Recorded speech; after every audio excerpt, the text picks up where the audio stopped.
Good morning and welcome to the Manning River Turtle Art Project. This is a very special project and your teachers have nominated you to be involved today.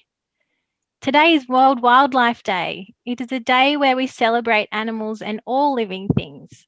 So it's a really great day for you to hear about this art project and our focus animal, the Manning River helmeted turtle. My name is Alicia and I'm a catchment officer for Mid Coast Council. A catchment officer cares for the land, waterways, animals, and communities that live in a catchment. This is an area where water is collected by the natural landscape and drains to the lowest point. The catchment I work in and our focus today is the Manning River. I'll be your host, and our first speaker today is wildlife expert Tim Faulkner. He'll be teaching you about this precious little turtle found only in the creeks and rivers in our region in the Manning River. Our second guest is an artist, and her name is Shona Wilson. She will be telling you about how art can be used as a way to connect and care for nature. I'm thrilled to introduce our first guest, wildlife expert Tim Faulkner. Tim is the director of the Australian Reptile Park, which some of you may have been lucky enough to visit. He was Australian Geographic's Conservationist of the Year in 2015, and he has helped establish AussieARK, which is a wildlife sanctuary for endangered native animals located nearby in the Barrington Tops. Tim is here to talk all about the turtle, so I'll pass it over to Tim. Good morning. Good morning. Hi, everyone. And thank you very much for having me along. This is one of my favourite things to talk about. So the Manning River helmeted turtle. And just think about the start of its name, the Manning River. And that should tell you that it only lives in one spot in the world. And it's done that for about the last 80 million years. That's earlier than the dinosaurs went extinct 65 million years ago. But that means it's really fragile. And the reason for that is because they only live in that one spot. If they lived in 10 spots, if something bad was to happen, like a disease or a big flood or an extinction event in one of 10 spots, you would still have 9 spots that the turtles remain. But because they live in one spot, it really means we need to protect them. So they live in what are called the headwaters of your creek. And the headwaters are right up where the creek begins, at the furthest point away from the ocean. Now, why they live there is because that's where the best fresh water is. They're a freshwater turtle. So they used to be found in a lot more of the river, further downstream. However, because of some of the threats that they face, and I'll explain them to you, but because of some of the threats they face, they now live in the best parts of the creek, right up where the forest is, like the Barrington Forest or Dingo Tops Forest. And the water that comes off the hill is clean and fresh. Now, they live there partly because they're the best parts of the river, but also because of what they eat and where they nest. So they're a short-necked turtle. And quite excitingly, I've got a little one that's just popped on my desk. And if you're patient enough for a few minutes, I'll get it out at the very end and show you what it is that you're going to take care of. So what they eat, we all might have seen, especially where you live, a long-necked turtle. Now, they're the ones that you'll find on the road, crossing the roads. A long-necked turtle is also called a snake-necked turtle. And it has a long neck like my arm because it hunts things. Okay, it strikes out and hunts. But Manning River helmeted turtles are short-necked turtles. They don't hunt things. They're basically garbage cleaners, but in the best way. So they clean all of the fallen fruits and leaves. If a fish dies in the river system, they eat it. But they keep the river clean because if they didn't eat it, it would rot and that would make the water dirty. So they also live there because that's where they breed. So a female turtle will develop eggs inside her. She mates with a male, and she's got to, at the right time of year, when one of those big summer storms come along, she waits for the storm to bring rain, and the rain softens the earth when it wets it, and that means that she can climb out and dig a hole with her back feet and lay her egg. This is a good point for me to talk about threats. They have lots of threats. There's lots of siltation, which is when the rain comes and the dirt washes off all the paddock. And instead of the creek or river being rocky and beautiful on the bottom with weeds and things that the turtles live in, the dirt clogs up the river. And so the turtles lose their underwater habitat. Now, also, you've got erosion of nesting sites. And erosion is when either cattle or rain or events can scour it out. So the dirt, what was a really nice sandy nesting base, is now all rutted out, and the turtles can't lay their eggs in it. But one of the biggest threats is the feral fox. Now, the fox was introduced to Australia a couple of 100 years ago, and it's not native to here. It's not found here.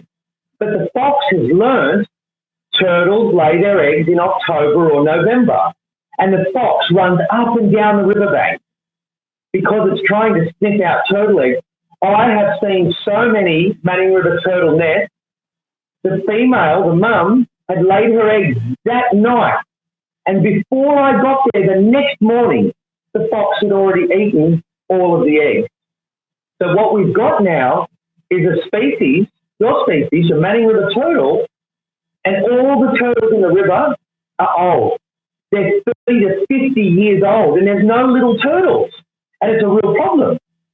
So that comes in with, what do I do? What does Aussie Art do? And what can you do? So what we have done now is we have gone into the wild and we've collected a small number of turtles, 12, 6 males and 6 females. And we've brought them into a captive breeding population. We've also made them safe from an extinction threat. So there's another turtle just a little bit up from where you are, north, near Coffs Harbour. It's called the Bellinger River turtle. There used to be thousands of them. And about 10 years ago, they got a disease. There's only 120 left now. 120. There are billions of people on Earth. And there's only 120 of those turtles. So, by having turtles at Aussie Art, if an extinction event like that comes through, we've got them, they're safe, and we can put them back. But in the meantime, we're going to breed them. And we're going to breed hundreds of them. And one day, thousands of them. And we will be able to reintroduce those turtles back into the river. And by doing that, the fox couldn't eat their eggs. And we cut the fox out and got the babies back into the river. And basically that means it's a captive breeding insurance population and a wild breeding program. So we are creating a future for the turtle. But enough talking about me or Aussie Art, because we can't do that without partners and heroes. So we have partnerships with community groups and local land services and government groups. But one day, I'm already old, one day, you kids are the future of this species that you are learning about. Because you know about it, the hope is that you will care about it. It means a lot to me right now, but I think that there's a young group of heroes that will come through and learn about this turtle. And not just this turtle, but other species that are in your backyard, in your region that need help. So before I go, and I know that you are creating art, and I really like that because you're going to learn every detail of the turtle, how its tail looks, how its shell protects it, whether its feet are webbed or it has toes, and how its head and eyes and ears and mouth look. And that's the best part. So because of that, I brought you Charlie. Now, Charlie is an adult male, a boy, helmeted Manning River turtle. Now, I think they're Australia's prettiest freshwater turtle. Now, sea turtles have flippers. The Charlie here has feet with little claws on the end and toes. And this beautiful yellow stripe is something that there's only one other species that has this stripe, like a Manning River turtle. It's very beautiful. The shell, listen to this. It's like concrete. And that protects them from things like eagles that would swoop them out of the water. If you're an eagle, you can't eat this, especially when the turtle sticks its head and legs in. And we've got a little tail at the back. Now, to identify a Manning River turtle, you use this stripe. You look at the bottom of the shell called the carapace. And can you see these black markings? So you've got your yellow scales, but in between them are dark lines. They're the only turtle that has that, like this. And that's how you're able to tell them from other turtles. So you've got to think, when Tyrannosaurus Rex was on Earth and went extinct, Charlie was already living in your creeks and rivers. And that's a very, very special thing. And for me, that's why we have to protect them. They need our help, and I hope that you all grow up knowing a little bit more about Charlie and his species and try and help them. So thank you very much for having me, and I hope I meet you all one day. Bye for now.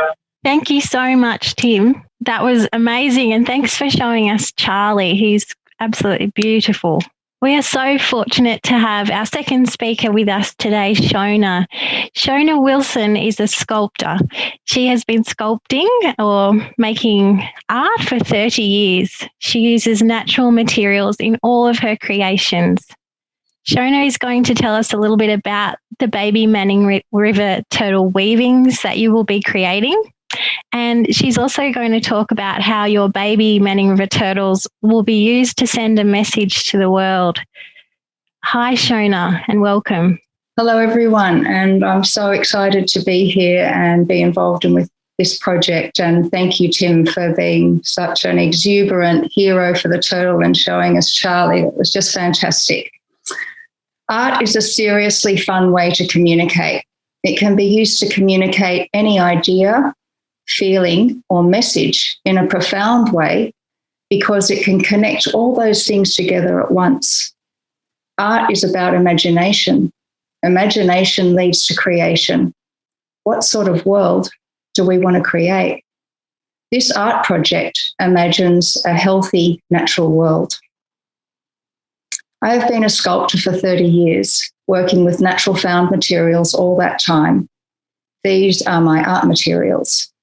Nature is the catalyst and the content of my art practice. I make artworks with nature, in nature. I call my work collaborations with nature. I have an indoor studio practice and an outdoor ephemeral art practice. Outdoor ephemeral art is art that doesn't last long in nature. It can be blown away in 5 minutes or last a day or maybe a week. I was inspired by this at art school by artist Andy Goldsworthy. You might like to look him up. This turtle art project is an ephemeral artwork. Ephemeral art can be made with any material, not just natural ones. Your turtle weavings from wool and wood will be arranged on the ground on the 22nd of May this year to make a really large image of the turtle. This will then be photographed by a drone and uploaded to share in the worldwide event called With Nature 2020. How did this event come about? So in 2019, before our fires, I was introduced to a British artist called Emma Thomas, who came up with the idea of Nature 2020. She says, we aim to engage people with the vital need to protect the diversity in our local ecosystems, wherever they are, and to create a visually memorable mass event in an effort to convince world leaders that people care about nature. Like many of us, I was brokenhearted by the effect of the fires and the massive loss of so many plants and animals, and I was compelled to bring an Australian voice to this event. As I didn't have the resources to make this happen by myself, I approached Manning Regional Gallery And then the council and the Manning River Turtle Group became involved too. Due to COVID-19, the event was postponed to this year in 2021, but that's why it's still called With Nature 2020. It's to align with the UN Biodiversity Conference, COP15. COP15 will set targets for the protection of biodiversity worldwide for the coming critical decade. With Nature 2020 has some notable supporters, such as Dr. David Suzuki and Australian artist Janet Lawrence, and you may like to look them up too. This event was originally planned with people standing together, making up the images of the endangered species. But now, as we can't assemble in large numbers, other groups from around the world will be using clothing or other materials to draw their chosen animal or plant. The creative solution we found was to collaborate with you to make thousands of woven turtles to create our image of the Manning River turtle. The ephemeral art installation you will be contributing to tells a very important story about our local world to the international world. It is a sad story, but a hopeful story about the loss of so many species that make our world biodiverse, healthy, and beautiful. This affects all of us every day, even though we may not stop to think about it. The health of the Manning River turtle, even though it's small, tells a bigger story about the health of its whole environment. Our little turtle installation in Little Taree will be sending a big message story to the world. We are one of only 2 locations in Australia contributing to this project. The other one is in Arnhem Land with an Indigenous school. By making this artwork, we're together going to shine a light on and show how much we value our amazing Manning River helmeted turtle and its environment. The love and the time that you put into creating your woven turtles will speak to the world. This is a multi-team and community effort. Thank you so much for being part of this nature restoration project with art, and I hope you have a lot of fun doing it. Thank you. Thanks so much, Shona, for bringing this project to life and for bringing the idea to Taree so that our students can participate. It's going to be awesome. Okay, soon your teachers and your fellow students will be given an art pack, and inside that art pack will be your resources to create your baby Manning River turtles. So next week and maybe the following week, we will be going around to schools and you will receive some paddle pop sticks and wool and an information sheet on how to create your turtles. So there's also a demonstration video that goes along with this. I'm not going to go into that today, but the video will explain exactly how you create these mini turtle weavings. And like Shona said, once they're finished, they will be gathered and placed to create a giant Manning River turtle, maybe about the size of your classrooms. That's out of the thousands of baby turtles that students are creating in the Mid-Coast region. Once that giant turtle is created, we are going to take a drone video from the sky and we're going to post that online around the 22nd of May as part of the International With Nature 2020 event and the International Day of Biological Diversity. So keep an eye out for more information on that video, and also, keep an eye out for us next week at school where we'll be dropping off those art packs to you. I've just also included some links here to Shona's work, so her Instagram, Facebook page. I've got Tim Faulkner's link to his the organisation Aussie Ark, and the Manning River Turtle link to the Australian Reptile Park. Oh, okay, I've got a question from one of the students here. It says, and this one's for you, Tim.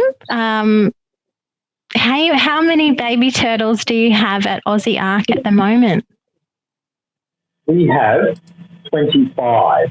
25, okay. 25, and that's a small number at the moment because I would like to be breeding 250, put a zero on that 25, 250 babies every year to be releasing back into the system. This year, the ones that we brought in to start the insurance captive breeding population, they're adults and they haven't bred yet. But each turtle, female, can have up to 20 eggs each. So if we can breed every female in the short term, that's 120 babies every year.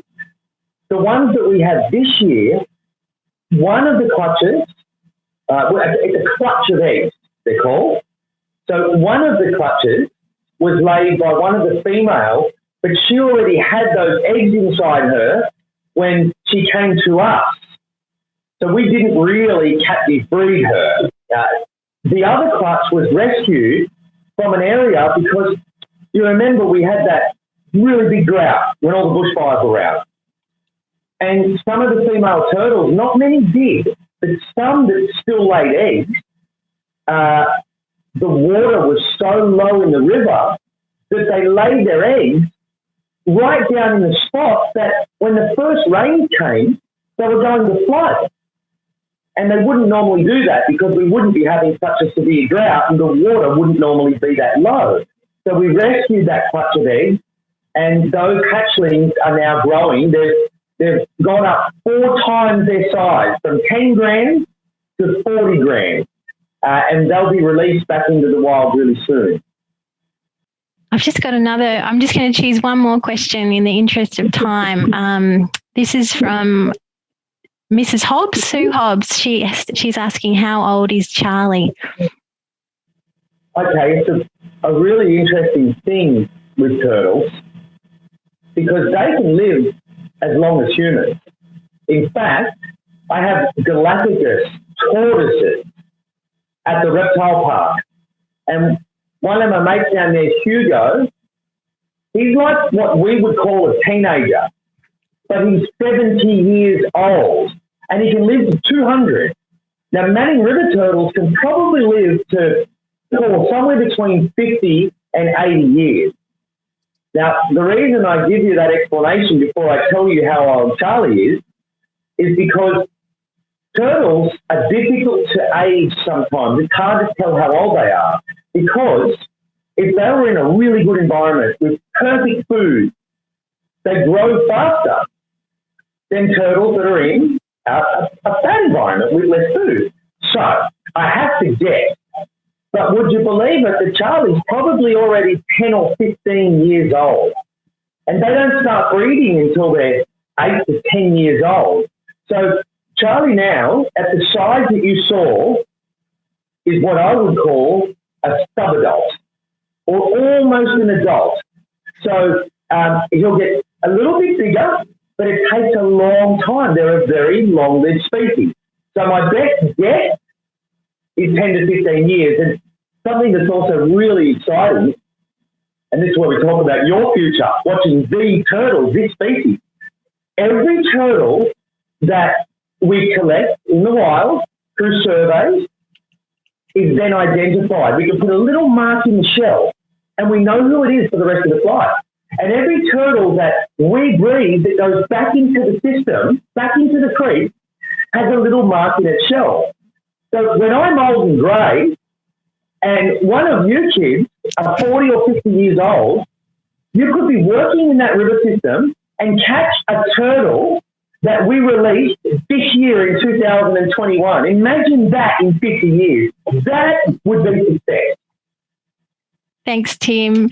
Thanks for your questions, and I will note them down to the other teachers. I just have to wrap it up here for time's sake, but I will say thank you to our partners and thank you to the presenters, Tim and Shona, for being with us today and for your time and efforts on this project. Also just shouting out to the Manning River Turtle Group and the Manning Regional Art Gallery for all your efforts getting this project underway. And teachers, please reach out to myself or Ali Hay at the gallery if you have any questions about the project. There was an email with information, and we're constantly updating our webpage with information on how to be involved and what's happening. So thanks for joining today, kids. Good luck with your weavings, and I can't wait to see what they look like when they're finished. Okay. Have a great day, everybody. Bye.